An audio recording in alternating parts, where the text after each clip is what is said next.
Good morning to the students of class 10, lesson number 2, history. The topic is demand of पूर्ण स्वराज. आज हम complete independence, पूर्ण स्वराज हिंदी में कहते हैं, कंप्लीट इंडिपेंडेंस इंग्लिश में कहते हैं डिमांड, यानी कि हमारे इंडिया के अंदर डिमांड की गई, मांग की गई कंप्लीट इंडिपेंडेंस कि हमें पूर्ण रूप से कंप्लीट तरीके से आज़ादी चाहिए.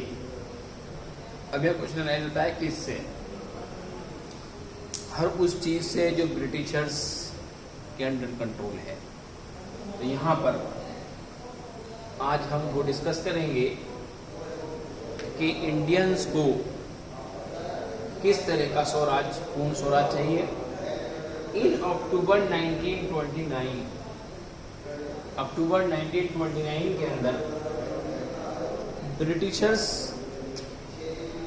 के अंडर कंट्रोल एक नाम लॉर्ड इरविन था, जिसने अनाउंस किया था an uncertain offer of dominion status for India, कि इंडिया को एक ऐसे स्टेटस की जरूरत है जो किसी के अंडर कंट्रोल हो, लेकिन इंडियन सिटीजन्स को किसी के कंट्रोल में रहने की हैबिट नहीं थी. उन्होंने अपने ही कंट्री को अपने ही गवर्नमेंट के थ्रू चलाना का प्रयास किया था. लेकिन जब से ब्रिटिशर्स ने इंडिया के मार्केट पर, इंडिया की इकोनॉमी पर कंट्रोल किया, तब से हम उनके अधीन होकर रह गए. तो यहाँ पर जो डिमांड की गई वो इंडियंस के थ्रू की गई कि हमें बिल्कुल कंप्लीट इंडिपेंडेंस चाहिए. तो 1929 के अंदर ये जो नारा था डिमांड करने का, डिमांड ऑफ पूर्ण स्वराज, वो 1920 अक्टूबर मंथ के अंदर राइज किया गया. और उस टाइम लॉर्ड इरविन थे. यहाँ पर उन्होंने जो है वो एक राउंड टेबल कॉन्फ्रेंस के अंदर इंडियन का और इंडियन कॉन्स्टिट्यूशन का, इंडियंस का और इंडियन कॉन्स्टिट्यूशन का, दोनों का फ्यूचर डिसाइड करने की कहा. दिसंबर के अंदर, यानी अक्टूबर के बाद नवंबर मंथ गया और अब दिसंबर, यानी थर्ड मंथ के अंदर 1929 में ही under the presidency of Jawaharlal Nehru the Lahore Congress formalise the demand of Purna Swaraj और फुल इंडिपेंडेंस फॉर इंडिया. अब यहाँ पर एक क्वेश्चन राइज रहता है आपका 1 मार्क्स का, कि बताइए कि हमारे पास जो डिमांड राइज की गई पूर्ण स्वराज की हमारे द्वारा, वो कब की गई? तो आप लिख सकते हैं इन दिसंबर 1929 इन द लाहौर कांग्रेस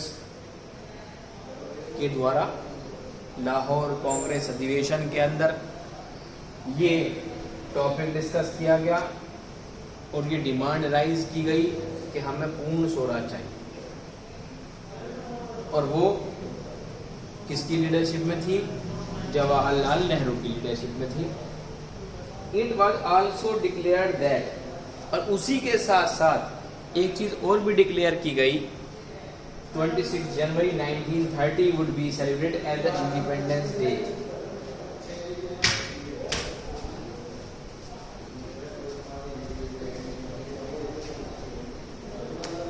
कि 26 जनवरी 1930 को इंडिपेंडेंस डे सेलिब्रेट किया जाएगा. People were to take place to struggle for complete independence. लोगों ने इस डे पर, यानी कि इस डेट पर 26 जनवरी 1930 पर लोगों ने कांग्रेस सेशन के बाद, लाहौर कांग्रेस सेशन के बाद, इसमें बहुत स्ट्रगल, संघर्ष करना स्टार्ट कर दिया कि हमें कंप्लीट इंडिपेंडेंस मिल जाए. लेकिन वो कंप्लीट इंडिपेंडेंस जो है वो 26 जनवरी 1930 को न मिलकर 15 अगस्त 1940 1947 को मिला, यानी कि इसके 17 ईयर्स बाद। तो अब यहाँ पर एक क्वेश्चन अराइज होता है कि बताइए वो कौन सा ईयर है या वो कौन सा मंथ है जिससे कंप्लीट इंडिपेंडेंस का स्ट्रगल स्टार्ट हुआ। तो पता लगा 26 जनवरी 1930 से जो है वो कंप्लीट इंडिपेंडेंस का स्ट्रगल स्टार्ट हुआ, लेकिन वो जाकर फॉर्मलाइज जो हुआ है वो हुआ है आपका 15 अगस्त 1947।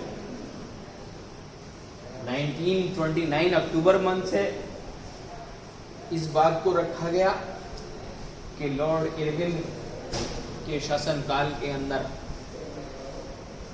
राउंड टेबल कॉन्फ्रेंस हुई दिसंबर 1929 में, और वो राउंड टेबल कॉन्फ्रेंस जो लाहौर कांग्रेस सेशन का नाम भी उसे हम देते हैं, उसके अंदर यही डिमांड राइज की गई कि हमें पूर्ण स्वराज कंप्लीट इंडिपेंडेंस चाहिए हर हाल में। और वहीं पर ये डिक्लेयर भी कर दिया गया कि हम जो हैं अगले साल 26 जनवरी 1930 यानी कि उसके एक महीने बाद ही नेक्स्ट ईयर में 1929 के अंदर राउंड टेबल कॉन्फ्रेंस हुई, 1939 के अंदर उन्हें वो पूर्ण स्वराज चाहिए था अगले मंथ में, लेकिन यह पॉसिबल नहीं था क्योंकि इतना बड़ा होल्ड जब ब्रिटिशर्स का हो हर इंडियन इकोनॉमी पर, हर इंडियन मार्केट पर, हर इंडियंस पर जो है इतना बड़ा होल्ड हो और पूरे जोग्राफिकल एरिया के अंदर जब होल्ड हो तो आप एक महीने के अंदर जो है वो उनसे फ्री नहीं हो सकते। इसलिए पहले जितने मूवमेंट किए गए, गांधी जी ने बहुत सारे सत्याग्रह किए, हर पॉइंट पर दूसरे को हेल्प की, ठीक है, उसके बावजूद भी वो सारे मूवमेंट्स फेल होते रहे। 1915 की में आने के बाद 1916, 1917, 18, 19 उन्होंने बहुत कोशिश की, फिर बहुत सारे रोड अलग से एक्ट पास हुआ, रोड एक्ट, वो भी उसके अंदर जो नॉन वायलेंस तरीके से पार्ट लिया गांधी जी ने, तो वो भी उनका वो फेल हो गया। उसके बाद non cooperation movement, civil disobedience movement, non cooperation movement, ये भी फेल होते चले गए। और उसके बाद जब राउंड टेबल कॉन्फ्रेंस हुई तो ये डिसाइड किया गया कि 26 जनवरी 1930 को हम जो है आज़ादी कराएंगे, कंप्लीट इंडिपेंडेंस कराएंगे। लेकिन ये चीज़ पॉसिबल नहीं थी, संभव नहीं थी कि एक महीने मंथ के अंदर जो है वो कंप्लीट इंडिया को हम फ्री करा लेते। इसलिए उस स्ट्रगल का स्टार्टिंग 26 जनवरी 1930 से स्टार्ट हुआ और जाकर जो सक्सेस हुआ जो है वो 15 अगस्त 1947 में। टॉपिक आप पढ़िए, ठीक है। उसके बाद अब हम डिस्कस करेंगे सिविल डिसोबीडियंस मूवमेंट का टॉपिक हम डिस्कस कर चुके हैं। उसके बाद पूर्ण स्वराज हमने डिस्कस कर लिया है।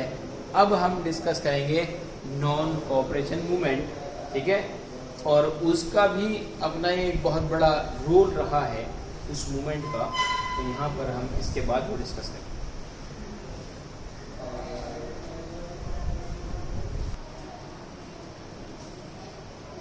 अब बेटा उसके बाद पूर्ण स्वराज, डिमांड ऑफ पूर्ण स्वराज के बाद सॉल्ट मार्च की बात करते हैं हम कि सॉल्ट मार्च, और उसके बाद हम सिविल डिसोबीडियंस मूवमेंट की बात करेंगे। यहाँ पर हम बात करते हैं पहले सॉल्ट मार्च की।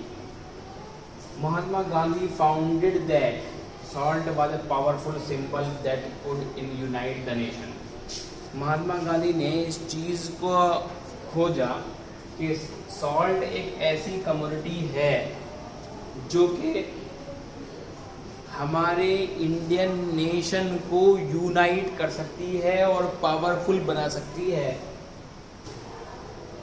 जब उन्होंने ये डिसाइड कर दिया कि सॉल्ट एक ऐसी चीज़ है जो हमारे कंट्री को यूनाइट भी कर सकती है और पावरफुल भी बना सकती है, तो उन्होंने ही wrote a letter to viceroy, उन्होंने एक लेटर लिखा वायसराय को। और उस टाइम जो वायसराय थे, लॉर्ड थे, वो इरविन थे, urging 11 demands which included the demand to abolish the salt tax।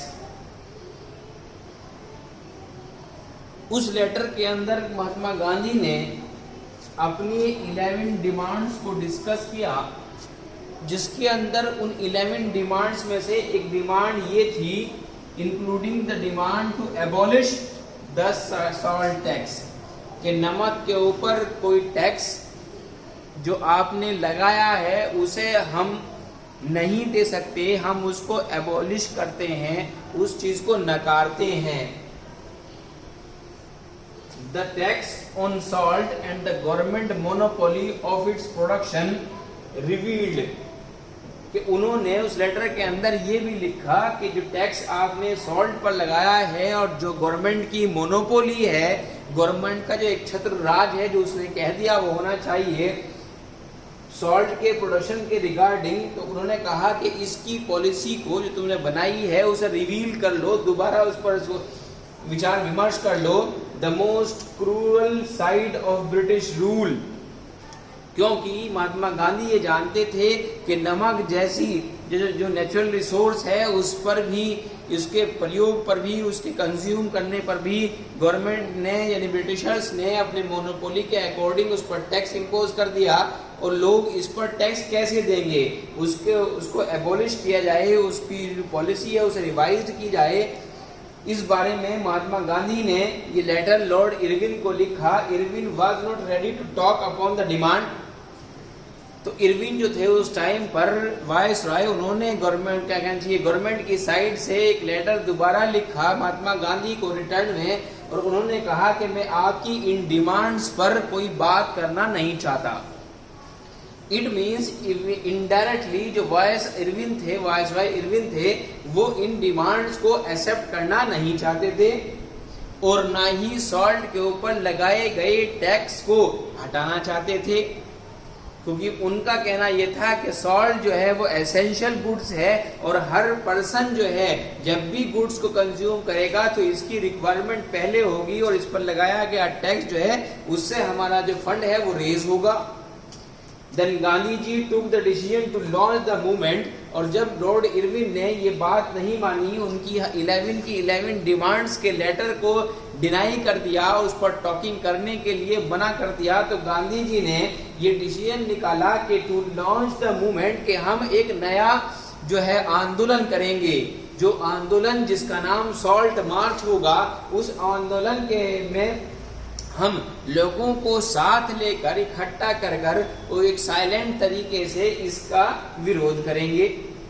तो यहाँ पर ये सॉल्ट मार्च जो है ये बहुत बड़ा एक क्या कहना चाहिए स्टेप था ऐसा मूवमेंट का, जो बहुत बड़ा मूवमेंट आगे आकर कंप्लीट इंडिपेंडेंस के रूप में बनना था, जिसके लिए एक पहला स्टेप सॉल्ट मार्च था, जिसका नाम दिया गया सिविल डिसोबीडियंस मूवमेंट।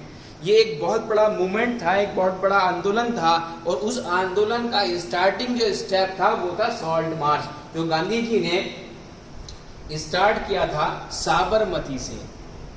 ये जगह है एक साबरमती, वहां से उन्होंने सॉल्ट मार्च स्टार्ट किया। जैसे जैसे महात्मा गांधी अकेले आगे बढ़ते रहे, लोग बाग उनके साथ साथ पीछे लगते गए, और ऐसे ही मूवमेंट जो है वो बढ़ता गया, और वो मूवमेंट जो है आने वाले टाइम में सिविल डिसोबीडिएंट मूवमेंट का रूप धारण कर लिया, और उसका नाम सिविल डिसोबीडिएंट मूवमेंट रखा गया। इसको हम इस सिविल डिसोबीडिएंट मूवमेंट है क्या, इसको आने वाली लिमिटेशंस क्या हैं, इसके बेनिफिट्स क्या हैं, या इसके बेस क्या था सिविल डिसोबीडिएंट मूवमेंट का, इसमें डिमांड्स क्या रखी गई थी, ये सब हम कल डिस्कस करेंगे।